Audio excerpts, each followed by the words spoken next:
రాజవారి గారికి శ్రీస్వామి గారికి నాకు మంచిది సార్.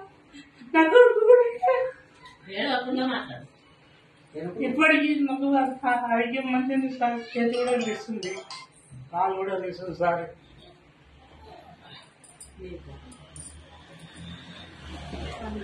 చూడండి సార్ ఎక్సైజ్ చేస్తుండ్రు, సార్ బాధ కూడా తెలియజేస్తుండ్రు. మీరందరూ విజిట్ చేయండి. పేరెంట్స్ ఎవరికైతే ఉందో వాళ్ళందరికీ ఈ వీడియో చూపించి వాడిపియండి. డిస్టెన్స్ భరోసా ఇవ్వండి. చాలా బాగుంది. ఈరోజు లక్షల రూపాయలు ఖర్చు పెట్టినా తగ్గుతలేదు, కానీ పేరెంట్స్ ఇమ్మీడియట్ గా తగ్గిపోయింది సార్ కు. ఇక్కడ చూడండి విజిట్ ప్రొడక్ట్ ఇక్కడ లైవ్ లో మనకు ఇక్కడ వచ్చేసి మన క్రిలైన్, ఆక్సైల్, నోని, టాస్క్లిన్, ఒక ఫుడ్ పర్చేస్ ఒకటి ప్రజెంట్ ఇక్కడ లేదు, అయిపోయింది. నేను పడేసాను అనమాట, వాడేసి యూజ్ చేసి. ఇవన్నీ మీరు కూడా సెట్ చేయండి. ఖచ్చితంగా ప్రతి ఒక్కరికి వీడియో చూపించాలని మనస్ఫూర్తిగా కోరుకుంటూ థ్యాంక్ యూ.